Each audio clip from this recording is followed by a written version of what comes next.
Okay, if you're just joining us, welcome to the Bloomberg stage here at Founders Forum. I'm Lizzie Burden, and we're going to be broadcasting live on the terminal and Bloomberg.com all day. So this is the only part of Founders Forum that's actually on the record.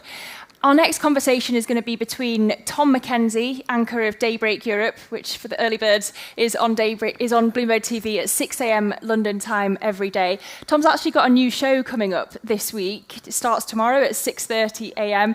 and that's Bloomberg Tech Europe. So this next conversation will probably be a part of that program, and it's with the CEO of Arm, Rene Haas. Tom.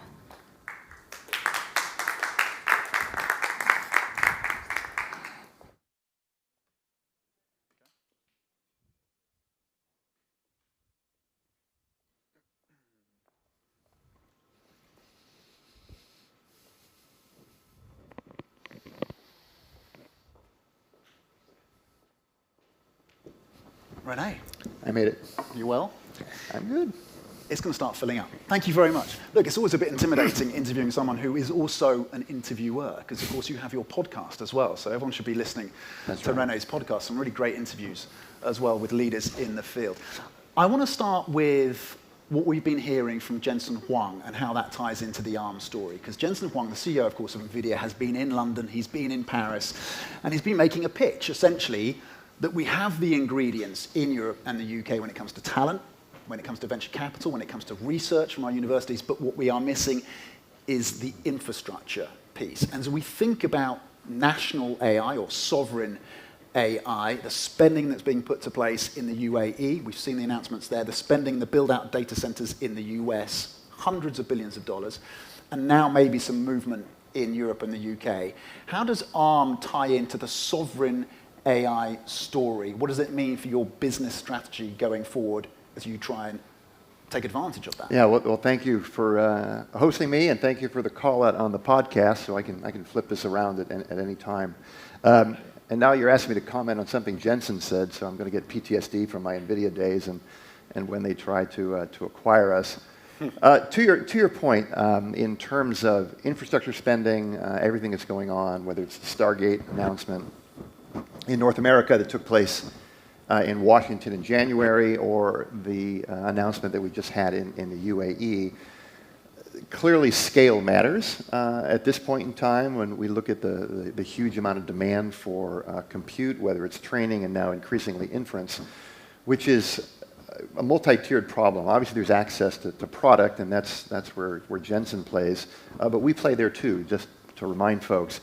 Everything that NVIDIA ships now with their Blackwell generation, Grace Blackwell is a combination of the Blackwell GPU and the Grace CPU, which is all ARM-based, 36 ARM CPUs inside a giant Grace CPU. So ARM is at the center of all of the AI build-out and infrastructure, which is a very wonderful place for us because, number one, it allows us to expand our market, but more importantly, because power efficiency is so critical in these data centers, it's a natural place for us to be. So as we follow where this goes, you mentioned the UK and other parts of Europe. I think one of the challenges the continent has and the UK has is simply just around the infrastructure and capital, because these are large projects, and just candidly, Tom, driven by so much demand for compute. For ARM, the good news is that we're the center of it, and we couldn't have been more proud when the Stargate project was announced. The only CPU architecture that was mentioned, that's the heart of that data center, is ARM. But there's a bottleneck, potentially, for Europe and the UK when it comes to both energy and the infrastructure and that AI movement. Yeah, I think when you look at, what's driving all this demand for compute, as the smarter these models get, and smarter I'm going to put in quotes, the way it's largely being addressed today is throwing more chips, throwing more power, and throwing more capital at it, because the models are, I don't know if they're getting smarter, but what they're doing by getting smarter is they're just, frankly, throwing more compute at it. Back to the UK and Europe, the energy needs are not in the tens of megawatts, they're in the gigawatt range. And if you look across what really is being generated, UK and or Europe, that scale's not there, and that's the gap. Are the hyperscalers getting a return on their investment? Can they sustain the spending that they're pushing through on the return on investment that they're currently getting? Is that sustainable? Yeah, it's obviously the question that continues to be asked, and a lot of folks will draw parallels to 25 years ago with the boom of the internet and all the build out, whether it was around fiber or infrastructure or laser technology for switches. And then was the return there? You look back now, and it's an obvious answer. I think AI will not only be the same, but probably happen sooner. Difficult, I think, today to measure the metrics in terms of capturing value. But one of the areas that's on tap, you and I were chatting about this earlier, is enterprise data. And enterprise data sort of being the gold relative to using artificial intelligence. A data point or fun fact, if you will, GPT-4 was trained on all of the internet's data, which is about a petabyte. Inside the enterprise of JP Morgan exists 175 petabytes of data.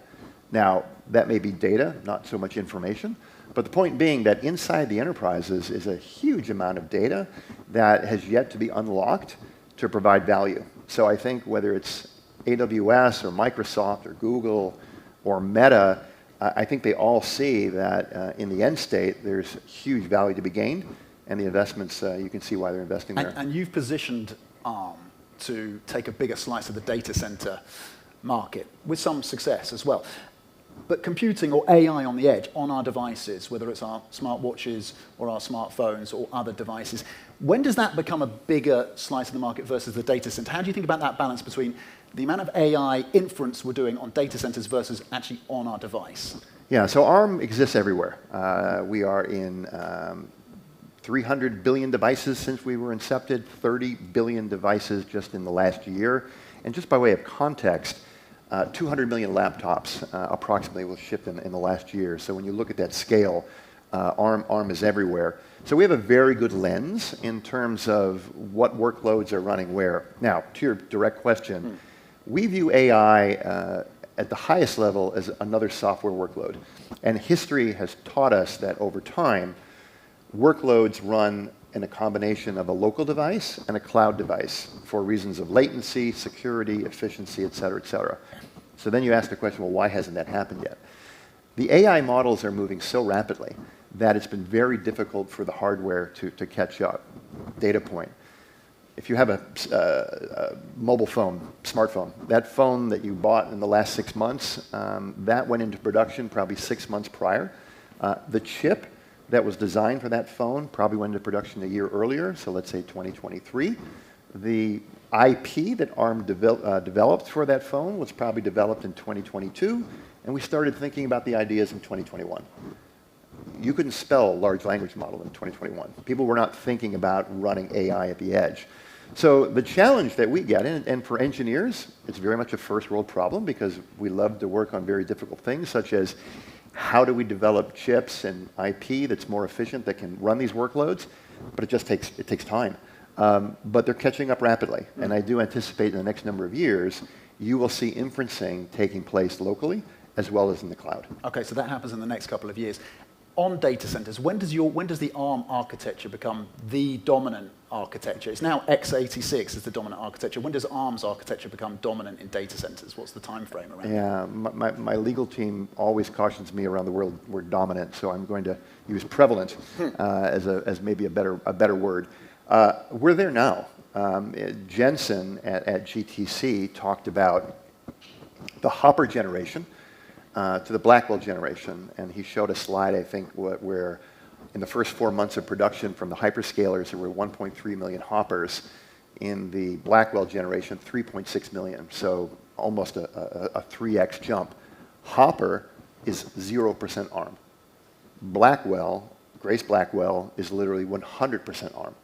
So our jump in the data center is almost 0 to 100, given the share that NVIDIA has, and given the fact that everything NVIDIA ships around the Blackwell generation is based on ARM.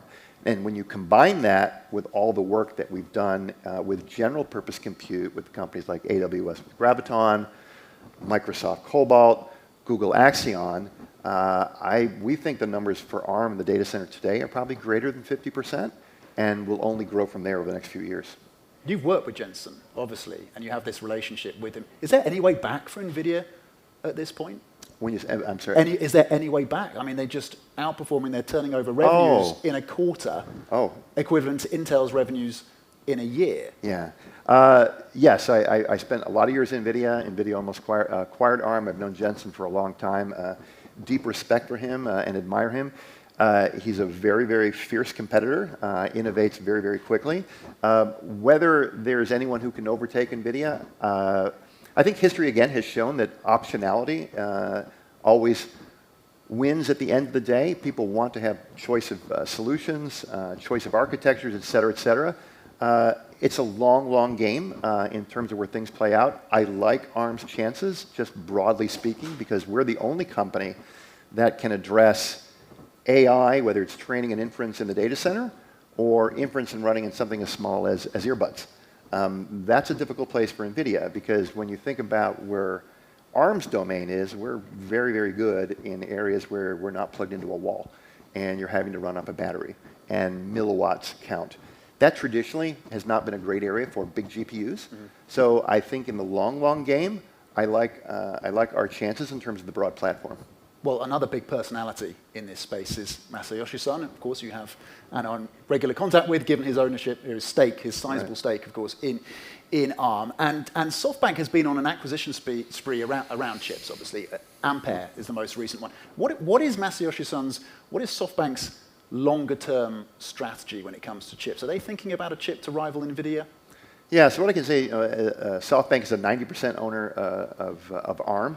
Masa is our chairman, so I have a lot of unscheduled investor meetings with him in terms of the strategy and where we're going. I think one of the things you've seen with Masa over the years, over the decades, he's very, very large on the vision of AI and the vision of singularity. And I think now what you're seeing with Stargate, with the acquisition of Graphcore, a great company, now with Ampere, he has very large ambitions. So as part of that family, if you will, it'll be interesting to see where that all goes. I'm going to move it on after this, but on Intel, what is the prospects for Intel? Can Lip-Bu Tan turn things around? Would you look at any parts of that business? I have a very busy job running ARM, thinking about what Lip-Bu needs to do. Lip-Bu's a good guy. He's a great guy. He's a friend. But I'll probably rather opine on the stuff that ARM needs to do versus Intel.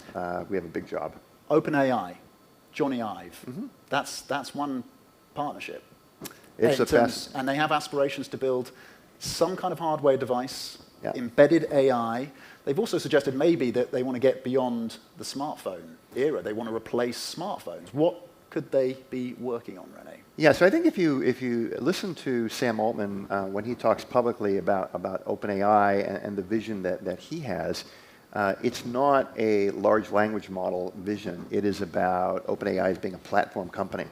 And I think they've been very vocal about wanting to do things around software, APIs, agents, and I think hardware could be a part of that, because I think one of the opportunities we have with AI that I think still needs to play itself out is today's technology through smartphones is what I would describe as a push technology. In other words, if you want something to happen, you have to take out your phone, you have to find the app, you have to literally push the button, and then the action starts, if you will. With AI and different devices that can potentially sense context, sense awareness, know or anticipate what is needed next, could possibly be providing solutions very different than how we do that today. And then you get into, well, what would the hardware look like that could embody that? So I won't go any further in terms of speculation, but I think with AI's capability to do more of a pull, if you will, versus push, I think there's a very, very fascinating opportunity. Okay, we'll watch that space in terms of what they come up with and the role that ARM plays in that space with that new hardware whenever it comes. When it comes to the discussions in Washington right now vis-a-vis China and other competitors, but primarily China, is the chip industry being heard? Jensen Huang says, essentially, if China is not building on Western and US architecture and infrastructure and hardware, then they will innovate and develop their own, and then they will ship that globally, and that we need to be in that market. We need to be playing in that market, and the restrictions, export restrictions, are the wrong way to go. Do you agree with that sentiment? I do. I think one of the things that makes ARM unique, and I would put NVIDIA in that category, and maybe Intel as well, but very, very few companies, are that we are compute platform companies, meaning that as great as our products are, we rely very heavily on the software ecosystem. We rely very heavily on developers, applications, APIs, operating systems. Global software wins at the end of the day. Now, ARM's footprint in China is quite significant, not because we're heavily focused on China, but because China has relied very heavily on the global software ecosystem. If you look at the smartphone industry in China, it runs off of Linux. If you look at what goes on with servers, very similar. So I think, and this is an independent comment, whether it's ARM, NVIDIA, or Intel, but if you narrow access to technology and you force other ecosystems to grow up, it's not good. It makes the pie smaller, if you will. And frankly, it's not very good for consumers, because the China ecosystem is not just China only. China ships their products into Africa, into India, into Europe, some into the US that rely on software. So if the world forks from a software innovation standpoint, it actually will slow down development. And why is that? Developers can only focus so much on, I need to build a piece of software for this platform, that platform. The more generic it gets, more general, the faster innovation takes place. The more hardware that's based on your platform, the more software that gets developed for it. The more software that gets developed for it, the more hardware exists, which is why keeping it open, I think, is best for the planet. Is the chip industry being heard in Washington? We're there a lot. I was there earlier this week. I've spent far more time in Washington in the last year and a half than I have in my entire career. The current administration has a lot of smart people who are connected to our industry, and I think we're looking to make our voice heard. Okay. Before I let you go, top 2 or 3 things that you would do to make Europe more competitive. Oh gosh, well I think it's quite a balancing act inside Europe. I think and I think Europe does a fantastic job relative to privacy, security. I think very, very good in terms of things for the planet vis-a-vis the ecosystem for energy. But sometimes maybe goes a bit too far.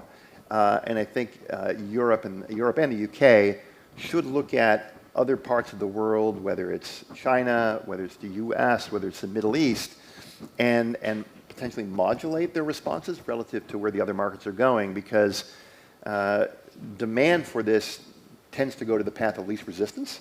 And if other sovereign nations and governments are making it easier to invest, this is where companies will tend to go. So I think finding that right balance between all the things that Europe's been very, very good at, but not potentially overtaxing the innovation. Okay, René Haas, thank you very much indeed, CEO of ARM. Thank you. Thank you. Thank you.